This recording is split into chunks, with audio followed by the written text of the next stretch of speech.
తెలంగాణలో ప్రభుత్వ ఉద్యోగుల పీఆర్సీకి మోక్షం ఎప్పుడు? ఉద్యోగులందరిలో ఇదే హాట్ టాపిక్. 5 డిఏలు కూడా పెండింగ్లో ఉన్నాయి. అయితే ప్రస్తుత పీఆర్సీలో పాత బకాయిలు ఇస్తారా? ఎప్పుడిస్తే అప్పటినుంచే వర్తింపచేస్తారా అని ఉద్యోగుల్లో సందేహాలు వ్యక్తమవుతున్నాయి. ఉద్యోగులు, ఉపాధ్యాయులు, పెన్షనర్ల వేతన సవరణలకు సంబంధించి పీఆర్సీ నివేదికపై ఉద్యోగులకు ఎదురుచూపులు తప్పడం లేదు. ప్రభుత్వం మారడంతో పీఆర్సీ వస్తుందని ఆశగా ఎదురుచూసిన ఎంప్లాయీస్కు 15 నెలలుగా నిరాశే మిగిలింది. ఒకవైపు పీఆర్సీ, మరోవైపు డిఏలు పెండింగ్లో ఉన్నాయని ఉద్యోగులు ఆవేదన వ్యక్తం చేస్తున్నారు. కాంగ్రెస్ ప్రభుత్వంలో ఒక పీఆర్సీ, 5 డిఏలు పెండింగ్లో ఉన్నాయని చెబుతున్నారు. గత ఏడాది దీపావళి సందర్భంగా 1 డిఏ ఇవ్వగా ఇంకా 5 ఇవ్వాల్సి ఉంది. నిజానికి మొదటి పీఆర్సీ గడువు 2023 జూన్ 30వ తేదీతో ముగిసింది. 2023 జూలై 1 నుంచి రెండో పీఆర్సీని ఇవ్వాలి.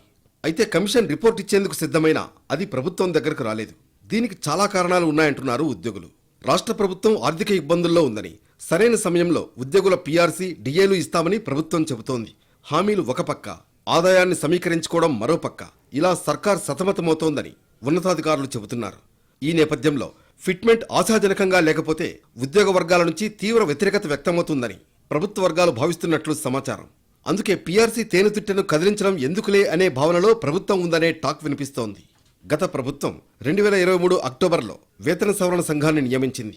ఉద్యోగ సంఘాల నుంచి ప్రతిపాదనలు స్వీకరించింది. సుదీర్ఘ కసరత్తు తర్వాత కొన్ని నెలల క్రితమే నివేదిక సిద్ధమైంది. రిపోర్టును సమర్పించేందుకు అధికారులు ప్రభుత్వ అనుమతి కోరారు. ప్రభుత్వం నుంచి పిలుపు కోసం చూస్తున్నారు. ప్రస్తుత పీఆర్సీలో పాత బకాయిలు ఇస్తారా? ఎప్పుడిస్తే అప్పటినుంచే వర్తింపజేస్తారా అని ఉద్యోగుల్లో సందేహాలు వ్యక్తమవుతున్నాయి.